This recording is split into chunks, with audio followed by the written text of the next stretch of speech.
Kapodra police દ્વારા રવિવારની રજાના દિવસે બાળકો તેમજ વડીલોને વિવિધ કાયદાઓ અંગે માહિતીગાર કરાયા હતા। સુરતમાં રવિવારની રજાના દિવસે કાપોદ્રા પોલીસ દ્વારા અનોખી કામગીરી કરાઈ હતી। કાપોદ્રા પોલીસ સ્ટેશન વિસ્તારમાં મહિલા અભિયમ 181 પોક્સો, મહિલા જાતીય સતામણી, સેલ્ફ ડિફેન્સ તથા તમામ પ્રકારના હેલ્પલાઇન નંબર વિશે બાળકોને તેમજ વડીલોને માહિતીગાર કરવામાં આવ્યા હતા। તેમજ જરૂર પડીએ ત્યારે નજીકના પોલીસ સ્ટેશનમાં સી ટીમનો સંપર્ક કરવા જણાવ્યું હતું। ગઈકાલે કાપોદ્રા પોલીસ સ્ટેશન દ્વારા એક ખાસ પ્રકારની ડ્રાઈવનું આયોજન કરવામાં આવેલું। ખાસ કરીને કાપોદ્રા પોલીસ સ્ટેશનમાં કુલ 4 જેટલા BRTS બસ સ્ટોપ છે અને મોટા વરાછાથી લઈ અને મહિધરપુરા સુધી આખા વરાછા રોડ ઉપર BRTS બસો ચાલે છે।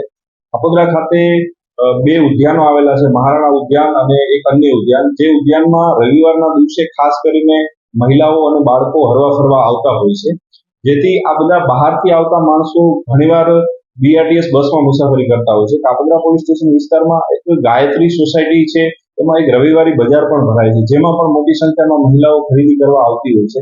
જેના અનુસંધાને ઘણીવાર એવી ફરિયાદો ઉઠવા પામેલી કે BRTS બસમાં મોબાઈલ ફોન ભૂલાઈ જાય છે, પર્સ ભૂલાઈ જાય છે, ચોરી થાય છે, પિક પોકેટિંગ થાય છે, આવા બધા ઇસ્યુ નાના મોટા થતા રહે છે। જેના અનુસંધાને તમામ BRTS રૂટ ઉપર અમારી કાપોદ્રા પોલીસ સ્ટેશનની સી ટીમ અને સી ટીમના ઇન્ચાર્જ PSI પટેલ દ્વારા અને એમની સી ટીમ દ્વારા જુદી જુદી ટીમો બનાવી તમામ BRTS બસો ઉપર જાતે મુસાફરી કરી આશરે 10 થી 15 જેટલી બસોમાં મુસાફરી કરી સ્થિતિનો તાગ મેળવેલ અને તમામ BRTS બસોના જે સ્ટેશનો છે ત્યાં આગળ જઈ મહિલાઓ અને બાળકો સાથે વાતચીત કરી અને કોઈ પણ પ્રશ્ન હોય, કોઈ પણ મુશ્કેલી હોય તો મહિલા અભિયમ તથા કાપોદ્રા પોલીસ સ્ટેશનનો નંબર, સી ટીમ ઇન્ચાર્જનો નંબર અને કંટ્રોલ રૂમના નંબરો આપવામાં આવેલા છે।